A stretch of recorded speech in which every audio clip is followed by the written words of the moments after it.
baik mungkin di level dunia maupun khususnya di Indonesia, yang terkait dengan wabah yang sekarang menimpa dunia, yang sudah masuk level pandemi ya, yang dikenal dengan pandemi corona ya. Nah, adanya pandemi ini telah membuat ekonomi dunia ini lumpuh. Jadi tidak hanya Indonesia, tapi seluruh dunia ini mengalami kelumpuhan ekonomi, sehingga sudah ada 7 negara maju, 7 negara besar yang secara resmi mengumumkan ekonominya sudah masuk kepada resesi ekonomi. Dan yang paling parah adalah Amerika Serikat. Kita tahu resesi yang dialami oleh Amerika itu merupakan resesi yang paling parah. Nah, sedangkan Indonesia tadi sudah disampaikan pertumbuhannya juga negatif, dan memang kalau kita ikuti nampaknya belum ada pengumuman secara resmi dari pemerintah apakah sudah resmi masuk kepada jurang resesi atau masih bisa bertahan. Memang belum ada pengumuman resmi, tapi baru ada laporan mengenai pertumbuhan ekonomi yang sudah minus memasuki kuartal kedua ini. Nah, oleh karena itu, mungkin saya tidak banyak bicara tentang hitungan-hitungan, tapi sebagaimana yang diminta tadi, kenapa pandemi ini bisa menghancurkan ekonomi dunia termasuk Indonesia. Jadi kita bisa memahami setelah terjadi pandemi ini kan membuat perhatian dunia adalah bagaimana menghentikan penularan virus ini. Karena mungkin dalam sejarah modern kaitannya dengan virus ini kan baru kita mengalami serangan virus ini menggunakan transmisi manusia. Kalau sebelumnya juga ada virus yang sejenis dengan corona, tapi tentu saja dengan varian yang berbeda, itu inangnya yang menjadi penyebar virusnya itu adalah dari binatang. Yang kemarin sempat membuat dunia geger juga, yaitu flu burung, termasuk yang SARS dan MERS, ya, itu yang kemarin sempat menggegerkan karena transmisinya itu burung dan onta. Dan itu mudah dicegah, kenapa? Karena selama tidak berinteraksi dengan burung atau selama tidak berinteraksi dengan onta, ya virus tidak akan menular. Nah, ini yang merepotkan seluruh penduduk bumi ini karena transmisinya itu melalui manusia. Oleh karena itu, satu-satunya cara untuk memutus penyebaran virus ini adalah harus menghentikan interaksi antar manusia. Nah, inilah yang mengharuskan manusia harus berhenti dari semua aktivitas.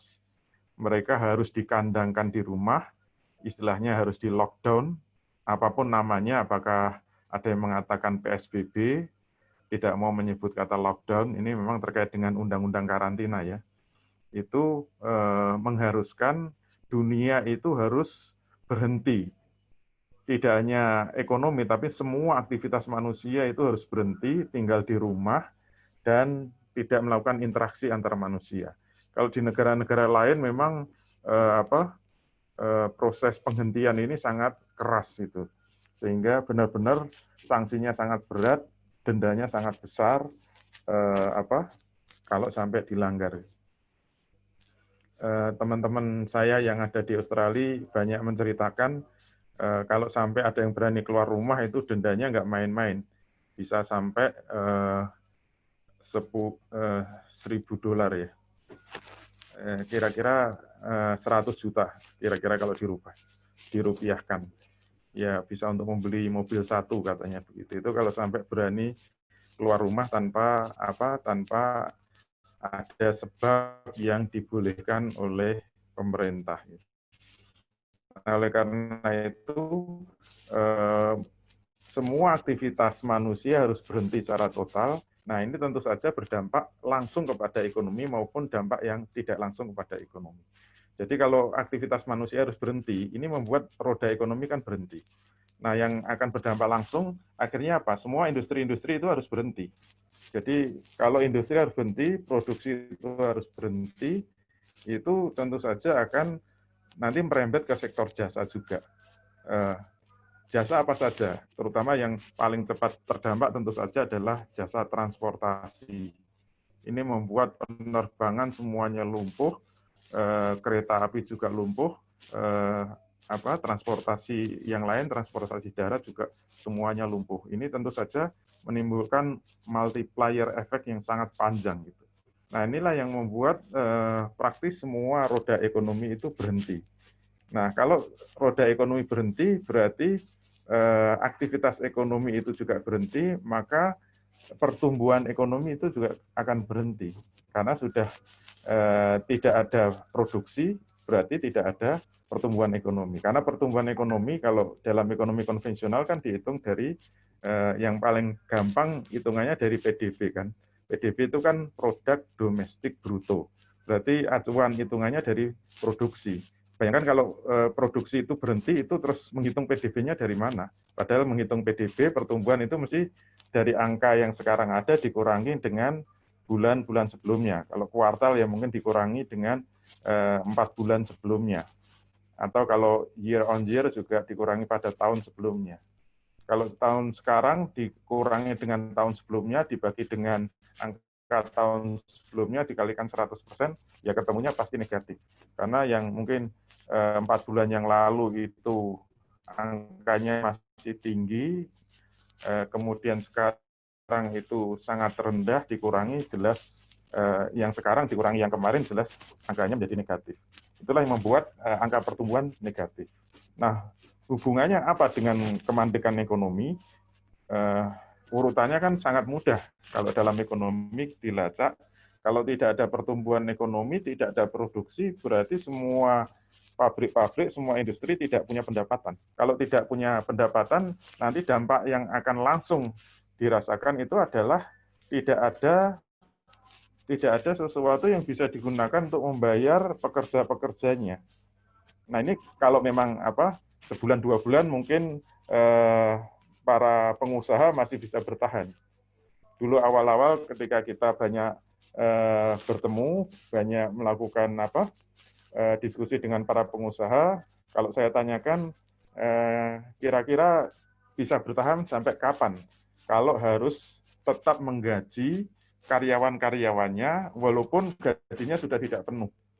Rata-rata di bawah 50%. Kalau saya tanyakan biasanya maksimal 50%. Ada yang 40%, 30% gitu. Tapi mereka mengatakan maksimal 3 bulan. Rata-rata mengatakan begitu. Itu cadangan tabungan kami hampir semua pengusaha mengatakan akan habis. Nah, baru setelah 3 bulan mereka kalau masih keadaan belum berubah, pasti akan terjadi PHK-PHK. Nah, itu yang yang bisa kita lihat secara langsung. Baik pengusaha besar, pengusaha menengah, pengusaha kecil, semuanya merasakan dampak yang sama, sehingga andalannya tinggal tabungan. Nah, kalau tabungan sudah habis, ini berarti sudah tidak ada yang digunakan untuk membayar para pekerja, para buruh. Nah, inilah yang mengakibatkan terjadi PHK. Kalau PHK berarti banyak banyak anggota masyarakat yang tidak memiliki pendapatan. Kalau tidak ada pendapatan, berarti daya beli langsung turun drastis. Kalau daya beli itu turun drastis, itu semakin barang-barang tidak terbeli. Barang tidak terbeli pasti akan mengakibatkan perusahaan tidak punya pendapatan, sehingga tidak ada yang digunakan untuk menggaji karyawan, nanti terjadi PHK, tidak ada daya beli, terus itu namanya spiral effect akibat berhentinya roda ekonomi.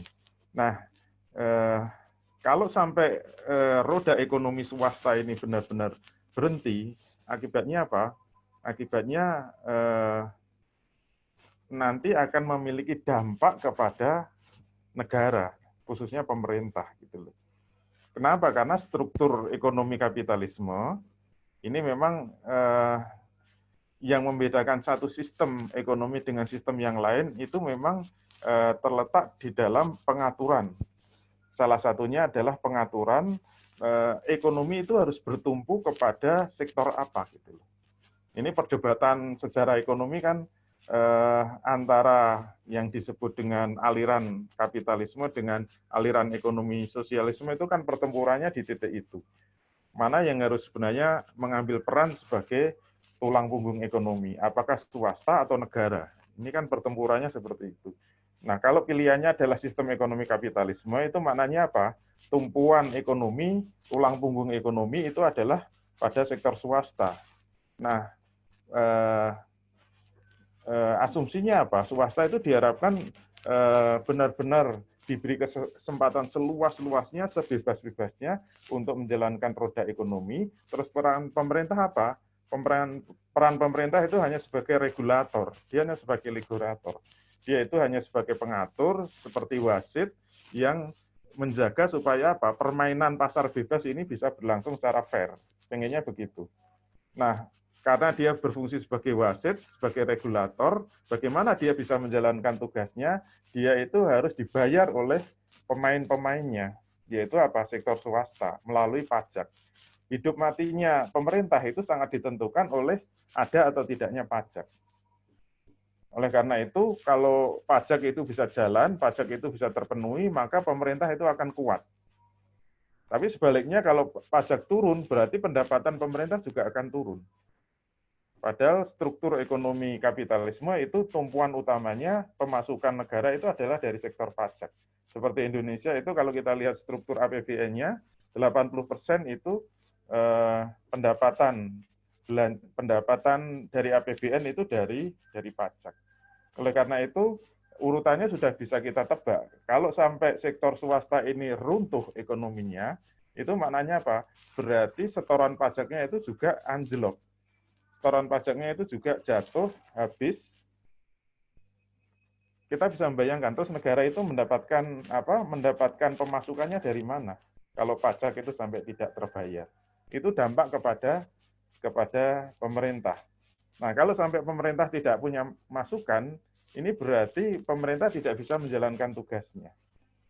Apalagi beban dari APBN yang terbesar itu adalah dari belanja pegawai, ini bisa mengancam pada aparatur negara, baik PNS maupun militer, polisi itu bisa benar-benar tidak memperoleh gaji.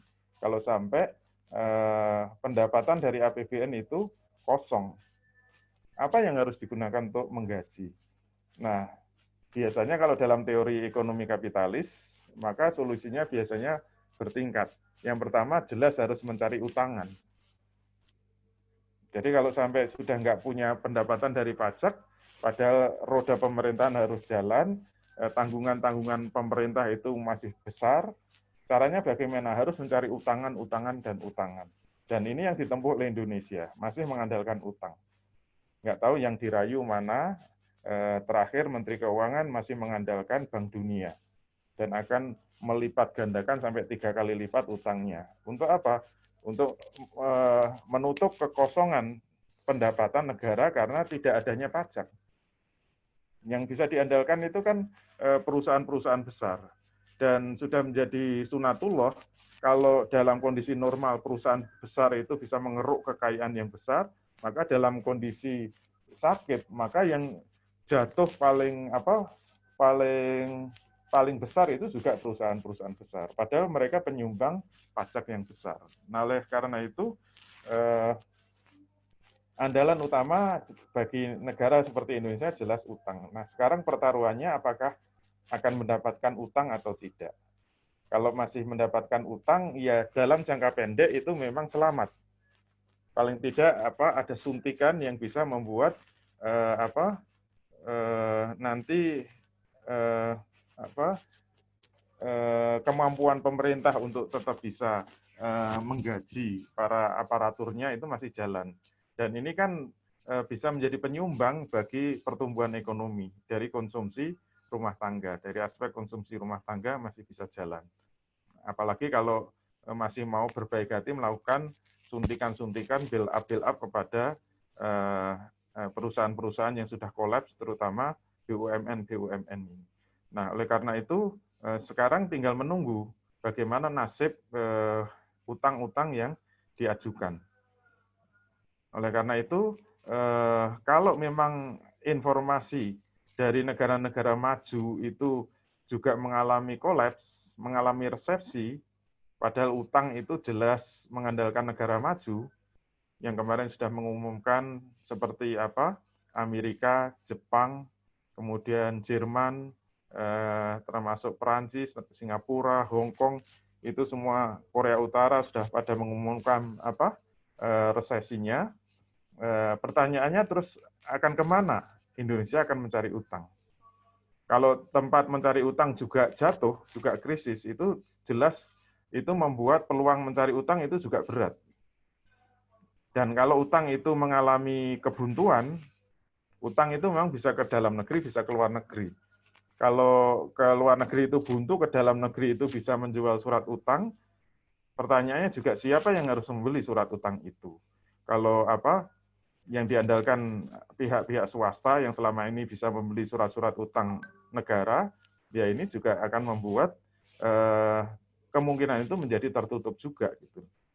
Nah, biasanya kalau mengandalkan utang itu sudah mulai tertutup, maka jalan terakhir itu adalah mencetak uang baru. Itu biasanya yang diandalkan sistem ekonomi kapitalisme itu.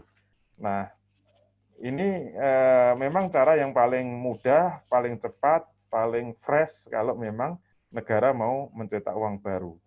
Dan jangka pendek jelas akan menyelesaikan masalah, terutama kekosongan kas negara ini. Dengan mencetak uang baru itu kan nggak besar modalnya, karena ya mencetak kertas biasa. Tetapi nanti akan berdampak kepada ekonomi nggak perlu jangka panjang lah, jangka menengah ini jelas akan menghancurkan ekonomi. Kita tidak bisa membayangkan kalau itu terjadi, maka kemudian inflasi itu jelas akan meledak itu. Nilai rupiah itu akan jatuh sejatuh-jatuhnya.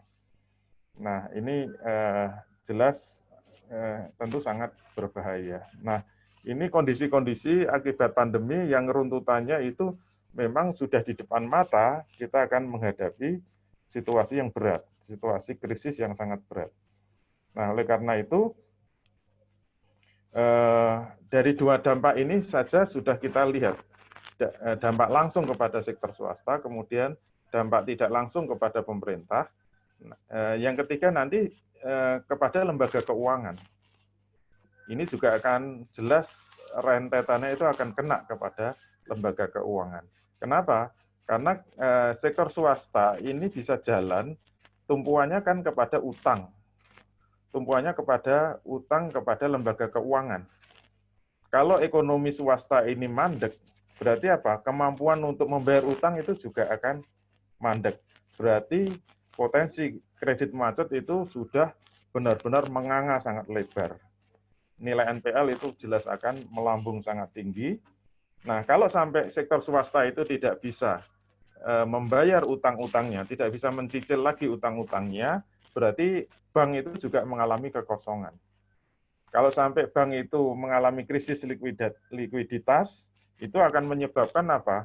Kalau itu sampai diketahui publik, itu yang paling bahaya kalau sampai mendorong terjadinya ras. Gitu.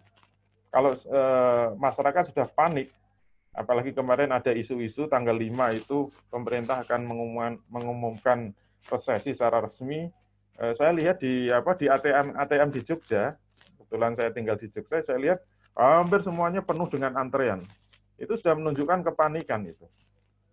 Kepanikan, dan itu kalau tidak ada kepastian, jelas akan menimbulkan ras. Kalau sudah terjadi ras, itu nanti bank-bank akan bertumbangan. Kenapa? Semakin habis kan likuiditasnya. Sudahlah dari sektor swasta tidak bisa mengembalikan utangnya, yang ada di cadangan, yang ada di banknya sendiri sudah dikuras habis. Nanti satu-satunya jalan pasti akan minta pertolongan kepada bank sentral. Seperti dulu yang terjadi pada krisis 97-98, pasti akan membutuhkan pertolongan BLBI, bantuan likuiditas Bank Indonesia. Dan itu dari mana? Nanti pasti kalau sudah BI andalannya tetap akan mencetak uang baru. Dan akibatnya sudah kita rasakan, Dulu solusi yang dilakukan 9798 ujung-ujungnya kan mencetak uang baru.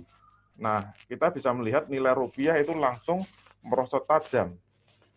Antara sebelum 98 dengan sudah 98, semua yang pegang uang pasti merasakan. Saya dulu kuliah itu sebelum 98, uang 100 rupiah itu sudah bisa makan secara komplit. Makan nasi, sayur, tempe, 100 rupiah sudah bisa. Sekarang 100 rupiah, kita kasihkan pengemis saja dibanting itu. 100 rupiah sudah nggak ada harganya. Mungkin sekarang itu makan dengan menu yang sama, sekarang mungkin membutuhkan 10.000 rupiah. Berarti kenaikannya berapa persen itu? Itu berarti apa? Maknanya apa? Itu kemerosotan nilai rupiah yang sangat tajam diakibatkan apa? Itu pasti karena ada pencetakan uang baru, sehingga sekarang nolnya itu menjadi sangat panjang. Nolnya itu menjadi sangat panjang. Nah itu kalau sampai terjadi, itu buntutnya akan sampai ke sana. Nah, oleh karena itu, kesimpulannya apa? Kesimpulannya kalau krisis pandemi ini memang tidak segera berakhir, kita nggak tahu. Dan seluruh manusia tidak bisa memprediksi ini virus akan berhenti sampai kapan. Kalau teorinya memang virus akan hilang kalau semua manusia disiplin dengan lockdown-nya gitu loh. Semua disiplin untuk berhenti, tidak beraktivitas minimal 2 minggu. Semua berhenti minimal 2 minggu, tapi harus kompak seluruh dunia. Nah itu virusnya benar-benar habis itu. Karena masa inkubasinya itu kan teorinya itu sekitar 1 minggu. Jadi kalau sudah kalau dikalikan 2 lah, paling tidak itu 2 minggu, sudah tidak ada apa-apa, berarti asumsinya itu virus-virus sudah hilang gitu loh. Apalagi kalau mau diperpanjang, lockdown itu paling nggak kompak 1 bulan berhenti, itu diharapkan sudah selesai. Tapi ini karena ya ngatur manusia itu sudah sangat susah sekali. Mungkin satu kawasan secara disiplin mau lockdown, tapi kawasan lain itu tidak, ya sudah, namanya manusia itu saling berinteraksi, dia itu seperti apa? Seperti pingpong saja gitu, seperti efek domino. Misalnya Jakarta bisa disiplin dengan PSBB, kemudian menurun, setelah nanti dibuka, berinteraksi dengan Surabaya misalnya, Surabaya mungkin kurang disiplin, ya sudah nanti nular sana lagi. Nanti Surabaya didisiplinkan, sini nggak disiplin, nular. Terus muter terus. Itu bisa nggak tahu mau berapa bulan, berapa tahun. Kalau itu terjadi seperti itu, berarti ini malapetaka bagi seluruh manusia di dunia ini. Mungkin saya membayangkan inilah akhir dari peradaban kapitalisme. Nah, berikutnya apa yang kita harapkan? Apakah kita akan berharap kepada Islam? Nah, ini yang perlu kita diskusikan secara lebih mendalam. Apakah Islam itu mampu menghadapi ini semua secara benar-benar, walaupun apa yang kita sampaikan secara konseptual, apakah memang ada yang bisa diharapkan dari Islam? Ini insya Allah bisa kita lanjutkan dalam diskusi berikutnya. Nah, tugas saya mungkin hanya memberi pemantik ini dulu saja. Mungkin kita bisa bisa minta umpan baliknya. Silahkan saya kembalikan kepada studio 1, kepada hostnya. Itu sebagai pengantar sesuai dengan judul yang diberikan kepada saya, yaitu pandemi membunuh ekonomi, gitu ya. Oke. Tadi teman-teman udah ngedengerin ya penjabaran dari Ustadz Dwi Condro Triyono tentang keadaan ekonomi di Indonesia. Beliau juga mencontohkan langsung dari teman-teman beliau sendiri, dari para pengusaha, bahwa mereka kesulitan mendapatkan pendapatan yang akhirnya mereka pun kesulitan memberikan gaji kepada pegawainya. Maksimal hanya 50%. Jadi masyarakat menengah ke bawah maksimal hanya bisa mendapatkan atau bahkan tidak mendapatkan upah sama sekali. Nah, di sisi lain juga bank-bank juga karena ada berita resesi, orang-orang panik, langsung menarik duit mereka, dan ya akhirnya itu sebenarnya belum diumumkan resesi saja sudah menimbulkan kepanikan yang cukup berarti gitu. Nah, apalagi nanti sudah resesi.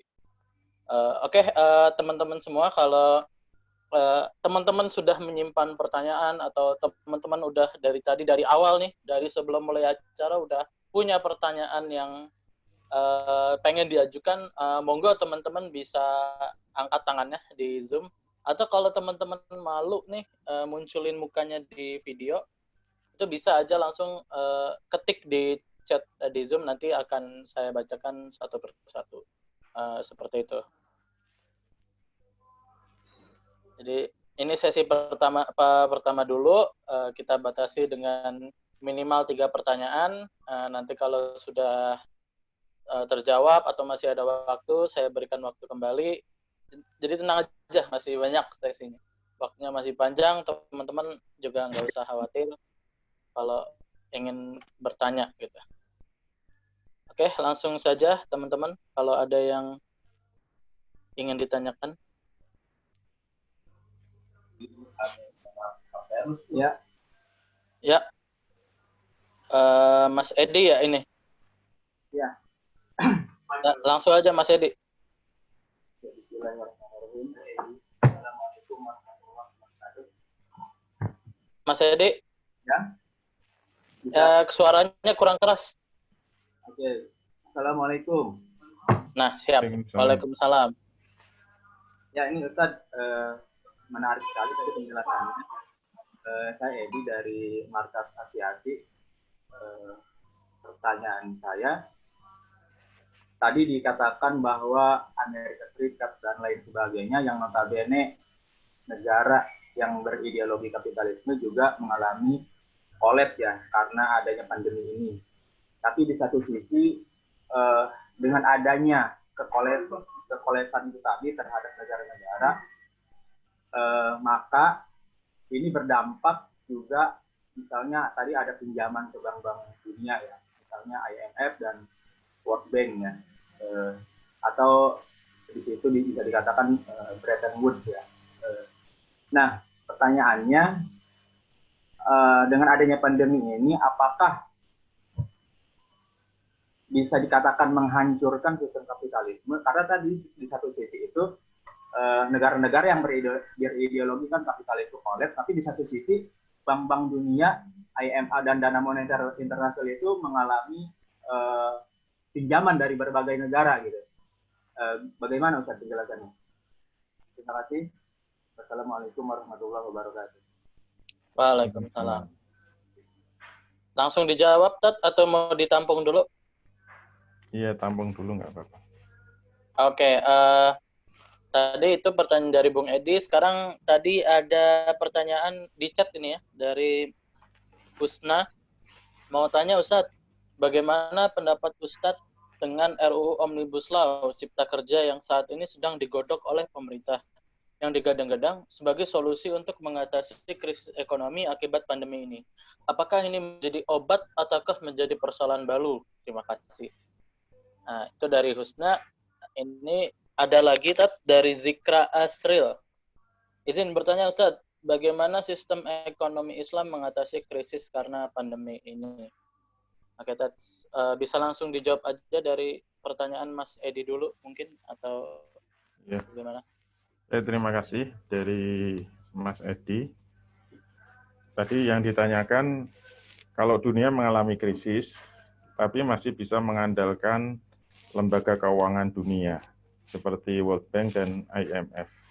Nah, yang harus kita pahami, tadi memang saya hanya mengantarkan masih dalam tanda tanya besar ya.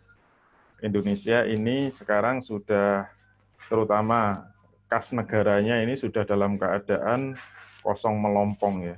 Jadi kas negara dalam keadaan mengalami defisit yang sangat besar gitu. Kemarin sempat diumumkan defisitnya sudah lebih dari 1.000 triliun dari yang seharusnya. Nah, ini berarti target penerimaan pajak kan anjlok sangat drastis itu. Kalau target penerimaan pajak itu kira-kira 1.400 atau 1.500 triliun, kalau misalnya ada 1.100 triliun itu meleset, itu berarti ya paling dapatnya hanya 30% dari yang seharusnya. Berarti kemelesetan sampai 70 dan 80% itu kemelesetan dari pajak. Dan itu yang digadang-gadang ya diandalkan itu dari pinjaman, biasanya kan pinjaman itu kalau J2J itu bisa bilateral, bisa multilateral. Kalau bilateral ya bisa saja minta pinjaman pada Cina atau minta pinjaman pada Jepang atau pada Amerika. Tapi kalau negara-negara yang secara bilateral biasanya meminjami itu mengalami krisis, tentu saja ya susah diharapkan. Maka alternatif berikutnya bisa mengandalkan pinjaman multilateral, yaitu dari lembaga-lembaga keuangan dunia. Bisa ke World Bank, bisa ke IMF, atau Bank Pembangunan Asia, dan sebagainya. Nah, pertanyaannya ini ada peluang apa enggak? Sebenarnya polanya sama. Karena yang harus kita pahami bahwa negara-negara multilateral dan mereka itu punya saham di lembaga-lembaga keuangan dunia seperti IMF dan World Bank, dia itu karakternya ya seperti bank biasa ya, seperti bank tapi cuma levelnya dunia, sehingga ada atau tidaknya uang itu sebenarnya tergantung dari pasokan negara-negara investornya. Jadi negara-negara yang mendukung bagi tersedianya likuiditas lembaga keuangan dunia ini juga berasal dari negara-negara maju. Ya seperti ya andalannya balik-balik ya kepada Amerika, kepada Jepang, kepada Jerman, kepada Prancis, dan seterusnya. Dan gampangnya ada atau tidaknya uang di lembaga keuangan dunia ini jelas akan berpengaruh pada mungkin atau tidak mungkinnya lembaga keuangan itu meminjami Indonesia. Jadi logikanya kan kalau negara-negara donaturnya atau negara-negara investornya itu sudah kolaps, berarti kalaupun dia masih punya uang di IMF atau uang di Bank Dunia, itu tentu akan ditarik untuk kepentingan likuiditas di negaranya. Berarti kalau saya menghitung peluang untuk mendapatkan pinjaman dari Bank Dunia itu juga kecil. Kemungkinannya kecil. Kecuali solusinya dengan solusi kenekatan seperti yang dilakukan Indonesia dulu. Karena apa? Saham terbesar dari IMF, contohnya saham terbesar dari IMF itu sebenarnya kan Federal Reserve. Hitungannya kalau tidak salah 50% saham dari IMF itu dari Federal Reserve. Dan kita tahu bahwa Federal Reserve itu pencetak dolar. Oleh karena itu, kalau saya membayangkan, kalau seperti IMF itu masih bisa diandalkan untuk memberi utang, itu berarti sumbernya dari mana? Sumbernya mesti mencetak dolar baru. Itu mencetak dolar-dolar baru. Dan ini berarti mengekspor inflasi ke seluruh dunia. Itu dampaknya akan menghancurkan ekonomi juga. Dalam jangka menengah paling enggak. Jangka pendek itu juga bisa akan terasa kalau sampai muncul kenekatan seperti itu. Kalau kita bayangkan kalau dolar itu mengalami kemerosotan, dan sekarang sudah mulai kerasa dolar itu mengalami kemerosotan, ini berarti sudah tanda-tanda ada kecurangan-kecurangan di lembaga keuangan dunia itu melakukan pencetakan dolar baru. Dan akibatnya kita bisa lihat nilai dolar itu merosot. Padahal dolar itu uang jangkar dunia, di mana seluruh uang lokal itu kan sandarannya kepada dolar. Kalau dia itu sebagai hard money, sebagai uang jangkar yang itu menjadi sandaran devisa bagi dicetaknya uang-uang lokal, Kalau uang jangkarnya itu jatuh, itu akan menggeret semua mata uang yang ada di semua negara di dunia ini. Itu istilah orang Jawa barji barbeh itu. Meninggal satu, meninggal semua gampangnya itu. Itu jelas sangat berbahaya. Nah, oleh karena itu sekarang tetap pertaruhannya itu terletak pada pandemi ini selesainya kapan. Jadi kalau masih panjang ini, saya tetap akan, menurut perkiraan saya, ramalan saya itu tetap ini adalah kiamat bagi kapitalisme. Kiamat bagi kapitalisme.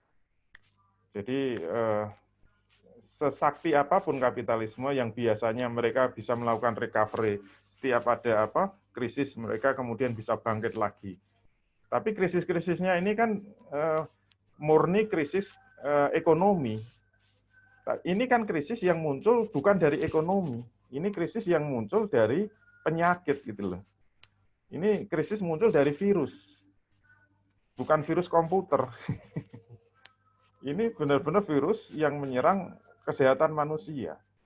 Inilah yang kemudian menghentikan aktivitas ekonomi. Kalau sebelum-sebelumnya, seberat apapun krisis yang pernah dialami dalam sejarah modern, yaitu The Great Depression tahun 1930, itu adalah krisis ekonomi.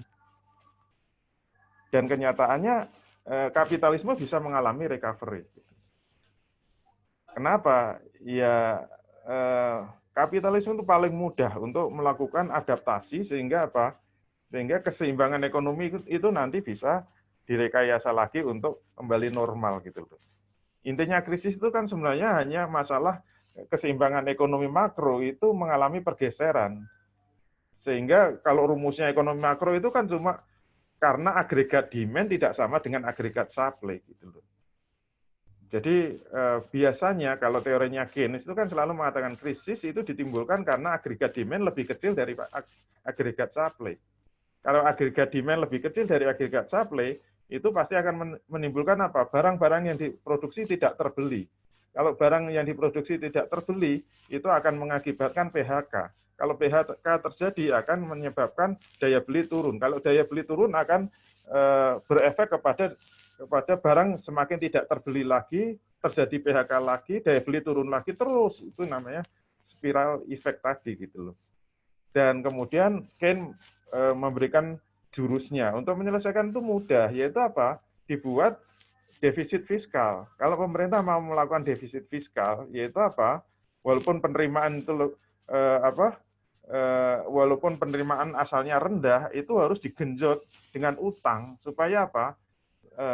Supaya pengeluarannya bisa tetap bisa melakukan expanding kepada rakyatnya dengan membuat proyek-proyek baru sehingga apa? Menyerap tenaga kerja sehingga ada pendapatan, sehingga ada daya beli, ekonomi bisa pulih kembali. Itu cuma begitu saja kan. Jadi cuma main-main, sebenarnya kalau dalam teori ekonomi makro itu hanya main-main keseimbangan ekonomi. Jadi tinggal lihat yang bergeser itu apa, apakah sisi penawaran atau sisi permintaan. Sehingga teorinya tinggal mengikuti apakah kita mau surplus fiskal apa defisit fiskal itu kalau dalam kebijakan fiskal. Kalau moneter ya cuma main-main suku bunganya dinaikkan apa diturunkan. Itu kan sudah terjawab semua dalam semua teori ekonomi makro. Itu kalau krisisnya ekonomi. Tapi ini yang kita hadapi apa? Yang kita hadapi itu adalah virus masalahnya itu. Nanti kita mau melakukan langkah apa coba? Kalau ada pakar-pakar ekonomi mengatakan kita kalau sekarang ini lesu, ini maknanya apa? Pertumbuhan ekonomi jatuh. Ini kan lesu. Kalau pakai teori ekonomi kan pakai kebijakan apa? Defisit fiskal kan dengan utang. Nah, coba kalau kemudian kita utang atau paling tidak mencetak uang baru. Tujuannya kan menggerakkan ekonomi. Kalau dalam keadaan normal, ekonomi bergerak.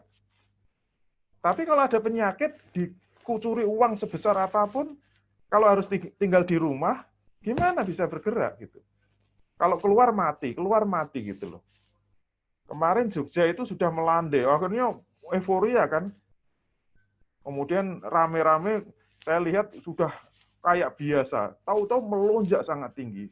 Kemarin angka yang paling tinggi sampai sehari itu 69 itu. Oh, langsung down lagi gitu kan.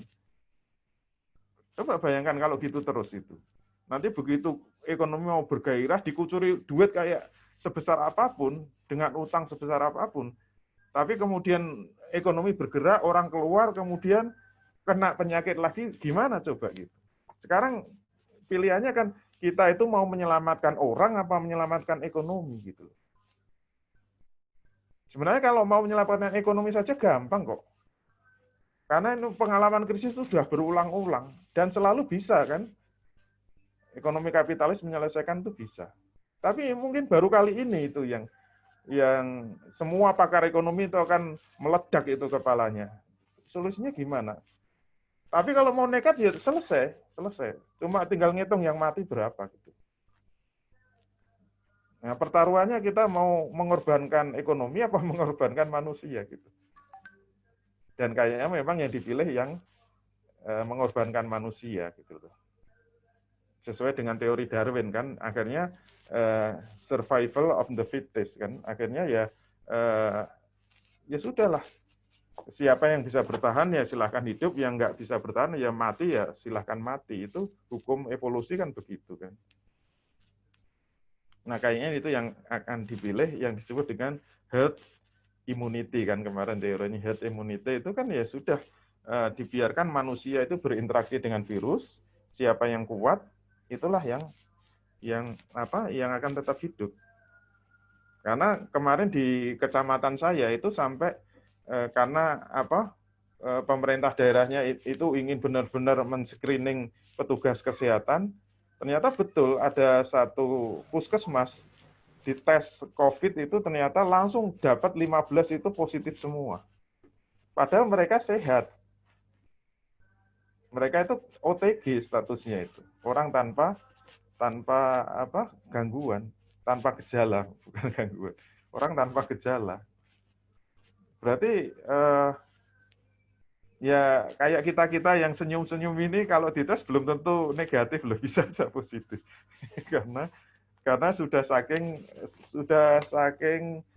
bebasnya kemudian keluar. Dan kalau itu yang dipilih ya tetap akan selesai itu persoalan ekonomi. Tetapi ya nggak tahu persoalan kesehatan gitu. Nah tinggal kita nanti lihat perkembangannya. Itu ini menurut saya ini benar-benar spesial krisis ini. Belum pernah terjadi sebelumnya. Kita akan mengalami krisis yang berasal dari pandemi, bukan dari ekonomi itu sendiri. Sehingga tetap saya akan melihat ini sandarannya tetap ini akan selesai sampai kapan ini pandemi. Itulah yang akan menentukan masa depan ekonomi dunia. Baik, kemudian yang kedua, pertanyaan tentang Omnibus Law ya, jadi undang-undang cipta kerja itu. Apakah ini bisa diandalkan untuk menyelesaikan krisis ekonomi? Kalau kita lihat ruhnya ya, ini memang undang-undang yang paling tebal di seluruh dunia ya. Kalau mau membaca itu, saya pernah ditawari, mau nggak baca itu, draftnya itu kira-kira 500 halaman. Baca muntah-muntah itu. Kenapa? Karena itu satu undang-undang yang berasal dari 80 undang-undang. Jadi itu pengennya 80 undang-undang itu diringkas, dijadikan satu undang-undang. Berarti isinya macam-macam. Tapi intinya kalau pengen lihat ruhnya itu sebenarnya keinginan pemerintah itu memudahkan sektor swasta untuk bergerak, terutama swasta dari luar negeri.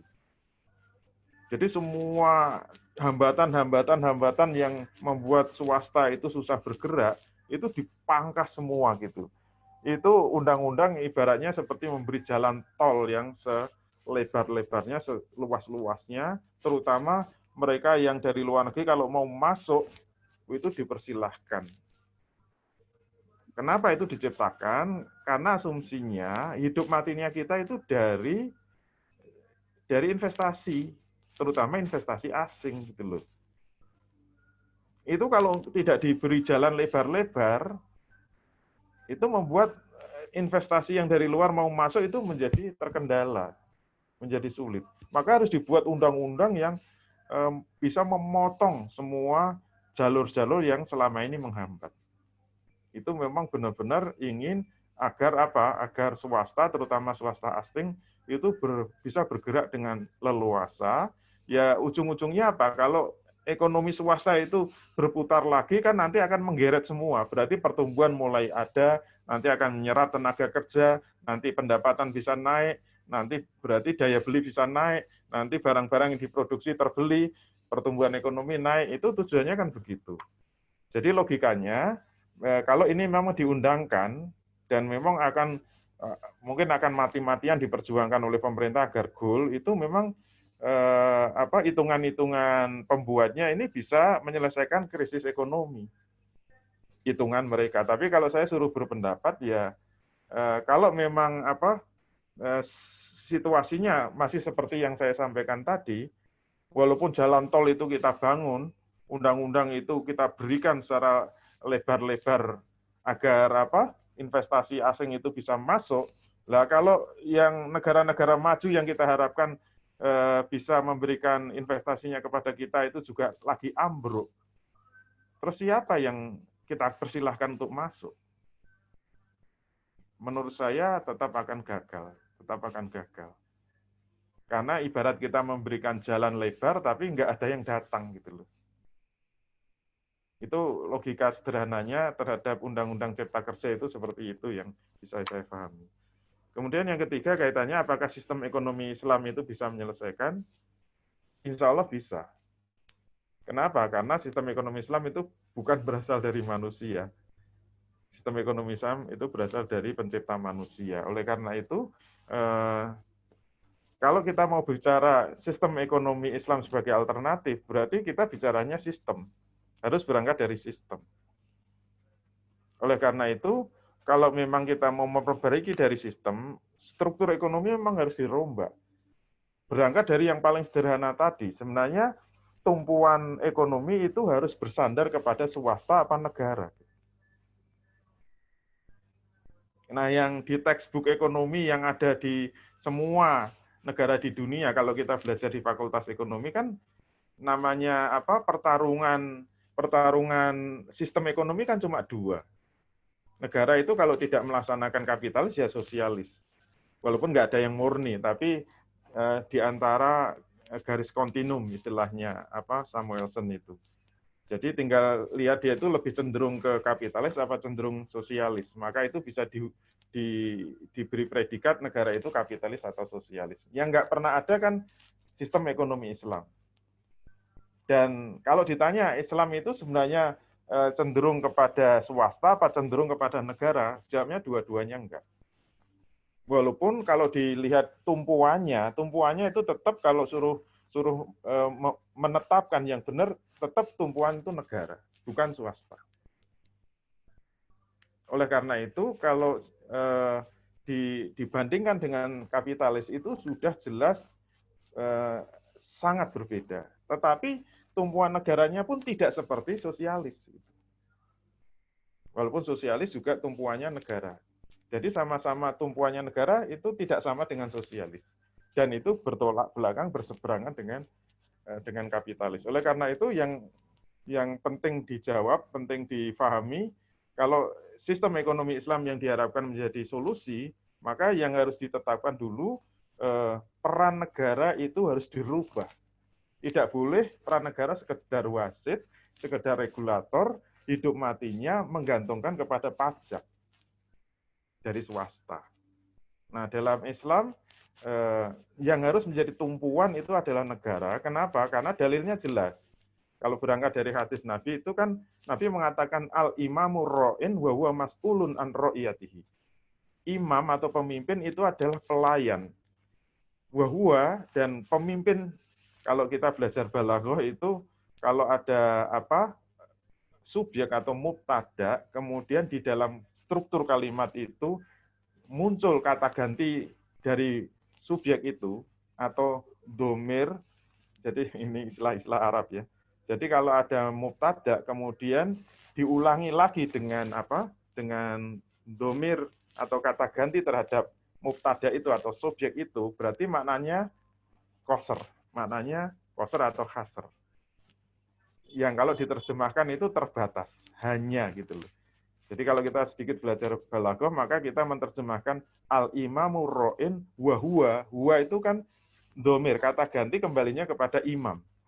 Maka kalau menerjemahkan pemimpin itu adalah pelayan, dan hanya pemimpin sajalah yang akan dimintai pertanggungjawaban terhadap rakyat yang dilayaninya. Berarti apa? Tumpuan utama dari ekonomi dalam suatu negara itu negara. Jadi yang dimaksud pemimpin, kalau dalam kitab-kitab fikih itu adalah negara itu sendiri. Jadi imam adalah daulah, dan daulah itu adalah imam. Jadi bolak-balik, kalau disebut dalam hadis itu adalah imam atau pemimpin, itu yang dimaksud adalah daulah atau negara. Nah, oleh karena itu, berarti yang harus menjadi penanggung jawab bagi seluruh nasib rakyat di satu negara itu adalah imamnya atau pemimpinnya. Itu maknanya apa? Hidup matinya ekonomi itu di tangan negara. Jadi tidak boleh negara itu bergantung kepada swasta. Nah, oleh karena itu pertanyaannya, nanti kalau dilanjutkan, bagaimana negara itu bisa menjadi tumpuan bagi seluruh rakyatnya? Itu ternyata kata kuncinya kepada sumber-sumber keuangan negara itu harus benar sesuai dengan yang dikehendaki oleh syariat. Dan ternyata kalau kita mau periksa secara lebih dalam, ternyata yang kita dapatkan justru sumber pendapatan negara itu malah tidak ada dari pajak. Mohon maaf, pajak itu ternyata tercoret, bukan merupakan tumpuan sumber pendapatan negara. Walaupun dalam keadaan darurat, pajak itu boleh ditarik. Namanya doribah. Ketika kas benar-benar kosong, itu baru boleh. Syarat dan ketentuannya sangat ketat. Itu asumsinya apa? Berarti negara memang tidak boleh menghisap rakyatnya, tidak boleh bergantung kepada rakyatnya, tidak boleh mengandalkan sumber pendapatan dari rakyatnya. Terus sumber-sumber pendapatan dari mana? Nah, ini yang membedakan dengan sosialis. Kalau sosialis itu memandang semua kekayaan negara itu milik negara. Kalau kapitalisme kan semua kekayaan itu hak milik swasta, bisa dikompetisikan secara bebas. Kalau sosialis semuanya milik negara. Tapi kalau dalam Islam bukan sosialis, bukan kapitalis. Kepemilikan itu dibagi 3 dalam Islam. Ada kepemilikan individu, ada kepemilikan umum, ada kepemilikan negara. Nah, kalau kita sudah ngerti bedanya ini, maka muara dari ketiga kepemilikan ini semuanya kepada kas negara yang disebut Baitul Mal. Kalau di zaman Nabi dan Khulafaur Rasyidin itu seperti itu. Kalau dari kepemilikan umum itu berupa apa? Nanti ada kas sendiri berupa zakat, infak, sedekah, termasuk wakaf, itu seperti tetesan-tetesan dari pasar. Kalau saya menyebut pasar ekonomi syariah, bukan pasar bebas, ya, tapi pasar syariah. Itu ada tetesannya yang bisa masuk kas negara, Baitul Mal. Nah, untuk kepemilikan umum, seperti tambang-tambang yang besar, seperti kebutuhan-kebutuhan umum, termasuk apa? Fasilitas-fasilitas yang tidak mungkin dimiliki individu, itu semuanya muaranya pada kas kepemilikan umum. Ini andalan terbesar itu tentu saja dari pertambangan yang besar. Itu tidak boleh dikuasai swasta. Kalau tambang kecil itu boleh, tapi kalau tambang besar benar-benar tidak boleh. Karena itu bukan milik negara dan bukan milik swasta. Itu disebut dengan sebagai milkiyatul am. Jadi kepemilikan umum maksudnya kepemilikan seluruh rakyat. Tugas negara itu hanya mengelola kemudian mendistribusikan semuanya untuk kepentingan kemakmuran rakyat. Nah, yang ketiga kepemilikan negara itu sudah disebut dalam Quran jelas. Ada ghanimah, ada fa'i, ada jizyah, ada kharaj dan seterusnya, itu banyak sumber-sumber pendapatan negara. Nah, di situ kita bisa melihat kas negara atau APBN Islam itu benar-benar sangat kuat tanpa mengandalkan pajak. Nah, oleh karena itu kalau kas negara sudah kuat, saya membayangkan kalau sampai terjadi pandemi seperti itu, negara bisa tegas melakukan lockdown itu. Hitungan saya paling 1 bulan mestinya harus selesai. Dan negara itu bisa menanggung semua kebutuhan rakyatnya. Tinggal menghitung kebutuhannya berapa. Insya Allah kas negara berlebihan kalau hanya untuk menanggung 1 bulan. Apalagi hanya untuk kepentingan makan saja selesai. Dan bisa melakukan tes untuk mendeteksi mana yang sakit, mana yang enggak. Yang penting kan gitu.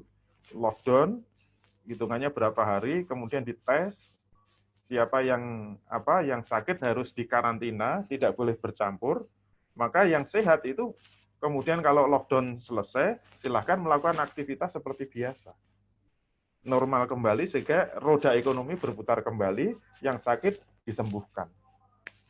Tinggal nanti persoalan menjaga perbatasan saja supaya interaksi itu bisa benar-benar dijaga. Percuma kalau dalam negeri nanti sehat, kemasukan orang-orang asing yang tidak jelas.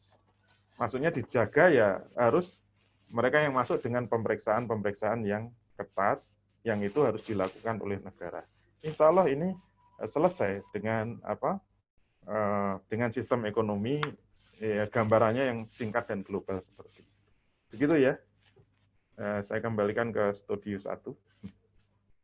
Oke, jazakallah Ustaz Dwi Chondro atas jawaban dari pertanyaan-pertanyaan tadi. Insya Allah sudah menjawab dengan tuntas ya. Malah kalau saya perhatiin tadi, jawaban Ustaz Dwi Chondro ini sekaligus menjawab pertanyaan yang ada di bawah tadi. Yang nanya-nanya sudah langsung kejawab semua tadi. Jadi teman-teman ini perlu diperhatikan ya, karena ini banyak banget yang nanya di chat. Jadi mungkin nanti akan saya pilihin satu-satu yang memang pertanyaannya belum terjawab di penjelasan dari Ustaz Dwi Chondro sebelumnya. Oke, mungkin langsung aja ya, karena singkat juga waktunya. Ini ada pertanyaan dari Naili. Izin tanya, Ustadz. Kita lihat di berita bahwa pemerintah melakukan berbagai upaya seperti memberikan stimulus ekonomi. Dan ada pula rencana untuk memberikan bansos. Apakah stimulus ekonomi dan bansos seperti ini efektif untuk mencegah resesi karena wabah? Kalau enggak, apa sih yang harus dilakuin? Karena kan kita lihat ya, kalau di berita-berita tuh, pemerintah hanya berfokus pada stimulus ekonomi kepada pengusaha-pengusaha agar mereka tidak jatuh gitu. Nah, tapi di sisi lain bansos kepada masyarakat juga sangat minim, bahkan kalaupun ada penyebarannya juga tidak proporsional. Jadi apa yang seharusnya dilakukan? Nah, terus ada lagi terkait dengan dana penanganan pandemi yang mencapai 700 triliun. Ternyata sebagian besar justru tadi berencana dimasukkan ke percepatan ekonomi nasional. Nah, bagaimana prediksi ekonomi Indonesia di tahun-tahun ke depan dengan proporsi dana yang seperti itu? Nah, yang satu lagi, ini dari Mas Didik Wahyu. Afwan, Ustadz, tadi disebutkan di ujung pertanyaan, Ustadz, kalau pada akhirnya yang terjadi adalah Bank Sentral atau BLBI, lalu terjadi inflasi yang sangat besar. Apakah hanya seburuk ini dampaknya, artinya tidak sampai membuat kapitalisme ambruk dan diganti sistem yang lain, atau bisakah dijelaskan skenario paling buruknya menurut kapitalisme? Jadi kan Ustadz sendiri bilang kalau di setiap krisis ekonomi, itu kapitalisme selalu berhasil bangkit kembali gitu. The comeback nation. Tapi kan it's a whole different crisis. Apakah ini krisis kali ini tidak cukup untuk menemukan kapitalisme atau bagaimana? Silahkan dijawab. Dari mana yang ingin dijawab dulu? Ya. Terima kasih. 3 pertanyaan sebenarnya intinya sama. Iya. Nomor 1, apakah stimulus ekonomi atau bansos-bansos itu akan menyelesaikan masalah ekonomi? Ini kembali kepada uraian saya tadi.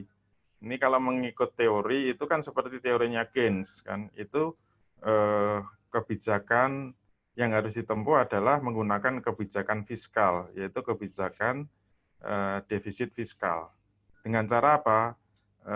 memberikan stimulus ekonomi supaya apa? Ekonomi bergerak. Dan sepanjang sejarah ekonomi modern, stimulus ekonomi bisa berhasil apa tidak? Jawabnya bisa. Jawabnya bisa. Kenapa bisa? Karena faktanya memang berhasil yang dilakukan oleh sejarah ekonomi modern di dunia ini. Sesuai dengan anjurannya Keynes. Jadi dalam keadaan ekonomi itu mandek seperti ini, harus dilakukan kebijakan fiskal yang defisit. Pemerintah harus memberikan belanja yang berlebih kepada rakyatnya supaya ekonomi bergerak gitu loh. Tapi kan tetap dengan catatan kalau situasi ekonominya normal gitu loh. Tadi saya berkali-kali mengatakan masalahnya yang kita hadapi itu bukan problem ekonomi, tapi ini problem kesehatan.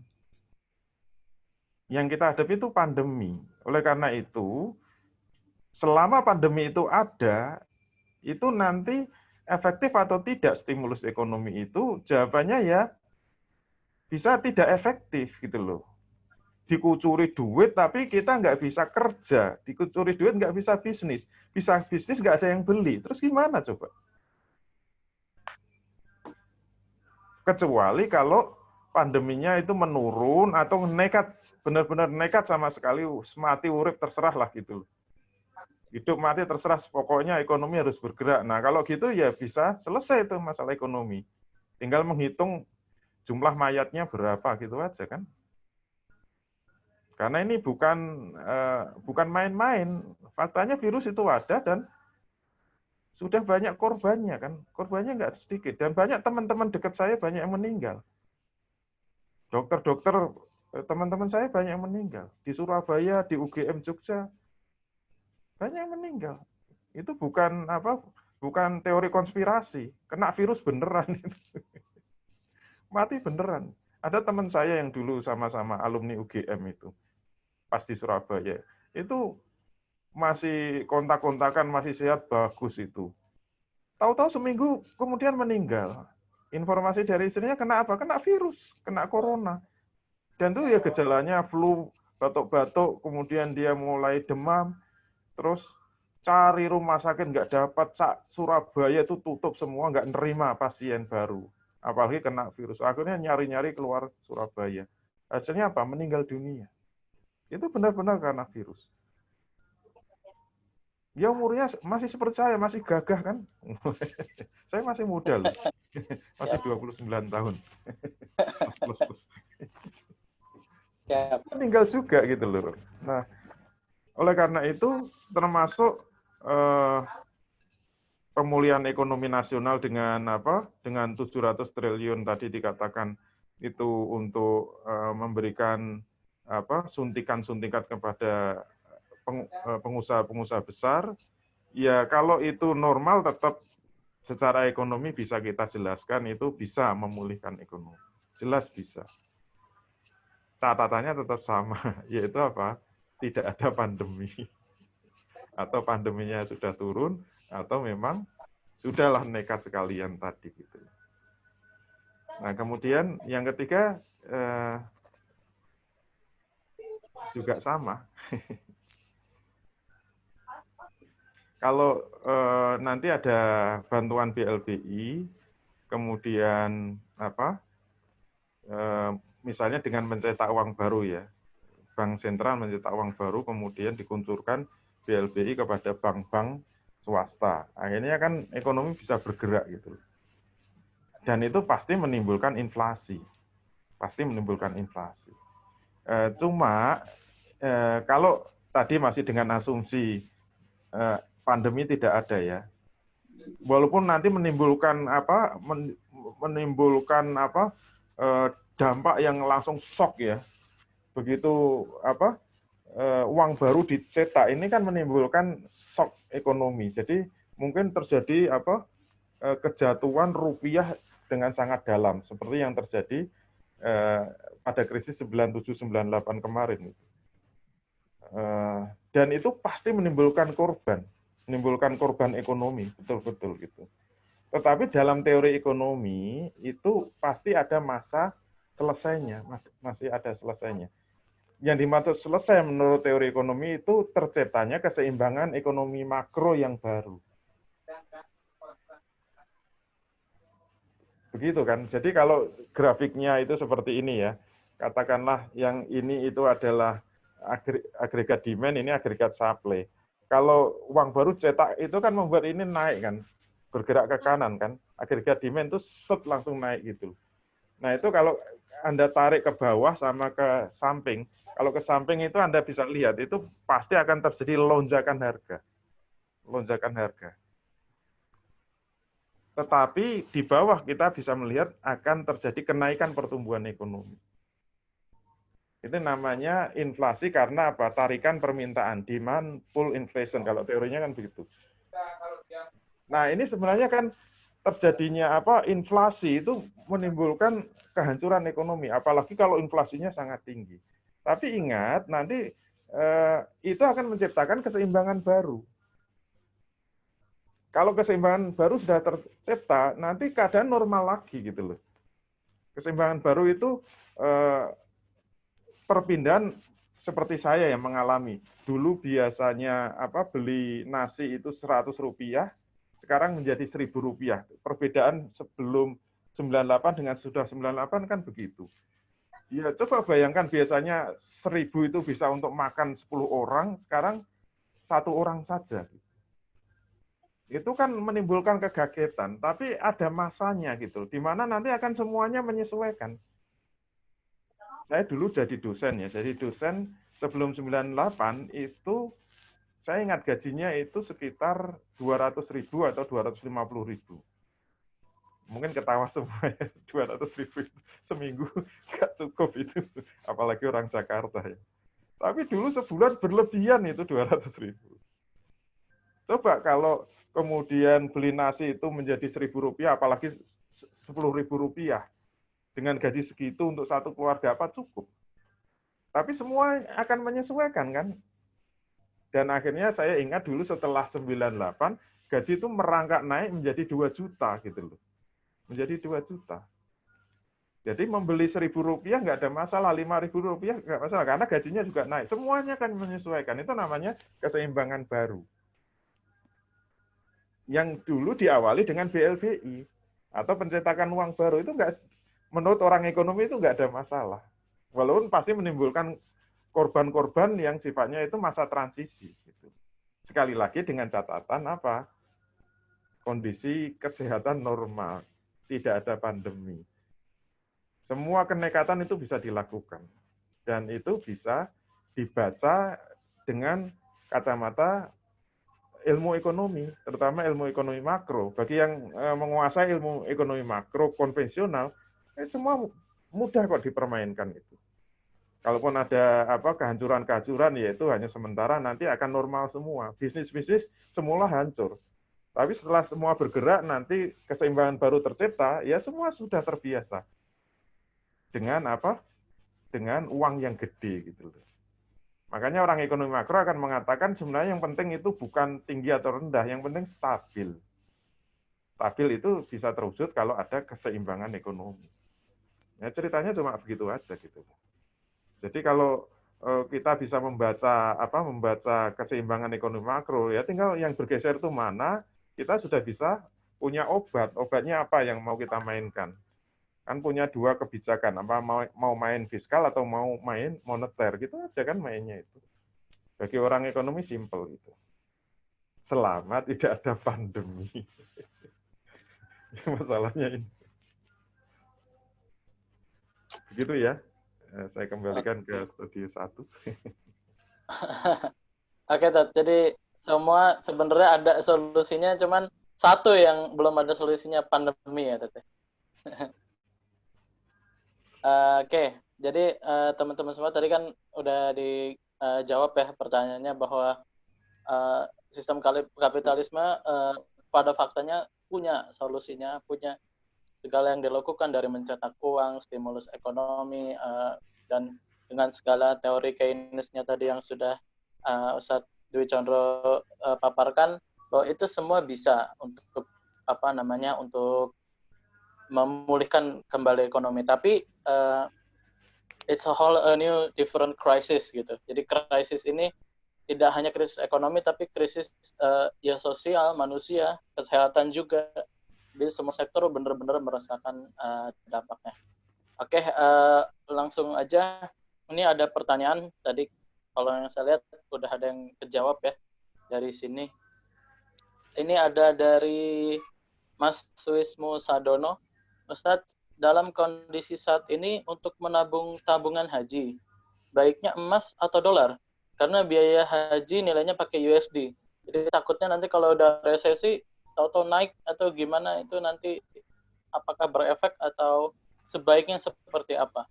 Nah, terus ada, ini ada dari Ruri. Syarat ekonomi bisa berjalan dengan baik adalah interaksi produktif antara manusia. Selama interaksi ekonomi antar manusia terhenti, maka tidak akan ada sistem ekonomi yang akan mampu mengatasinya. Mau kapitalis, mau sosialis, atau apapun namanya. Benarkah pandangan semacam ini? Mungkin pertanyaannya lebih bisa berkembang ke gini, Vietnam sebagai negara yang masih mendeklar self-proclaim bahwa mereka adalah negara sosialis, berhasil menangani pandemi dengan ekonomi yang tidak turun juga. Nah, ini tanggapannya gimana? Kalau bisa dikomparasi dengan sistem Islam juga nantinya gimana? Karena kapitalis kan tadi sudah terbukti 7 negara besarnya mengalami resesi, dan yang berhasil justru negara-negara yang semi sosialis gitu, welfare state bahasanya. Nah, yang terakhir di sini mengharap, itu udah ya tadi ya. Ini dari Hafsah. Izin bertanya, Ustaz.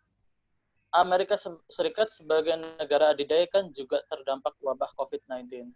Apa yang membuatnya masih bisa bertahan sampai saat ini, dan seberapa lama AS bisa bertahan? Ya, itu juga menjadi pertanyaan orang-orang ya, karena kayak Singapura yang sudah minus puluhan persen pun masih bisa bertahan gitu. Tapi Indonesia yang pertumbuhan ekonominya hanya melambat di atas 0%, yang katanya masih bisa bertahan dalam resesi, kita aja udah gonjang-ganjing gitu. Sedangkan di luar sana kesannya masih biasa saja. Nah, ini sebenarnya bertahannya tuh bakal berapa lama negara-negara adidaya itu dengan pertumbuhan ekonomi yang minus? Itu tuh. Iya, terima kasih. Yang pertama, tabungan haji. Sebaiknya nabung itu pakai apa gitu. Semua teori ekonomi mengatakan standar mata uang yang paling bagus itu ya cuma satu, yaitu emas atau perak. Nggak ada orang ekonomi yang bisa menolak itu. Kalau menolak itu berarti ya ya pelajaran ekonominya kurang mendalam lah gitu. Karena semua orang ekonomi itu, mau orang Islam mau non-Muslim, semua yang pernah belajar ekonomi akan mengatakan standar mata uang yang paling bagus, paling stabil itu adalah emas. Karena emas punya nilai intrinsik, jawabnya cuma itu aja. Karena emas punya nilai intrinsik, maka dia tidak akan terpengaruh oleh apa-apa.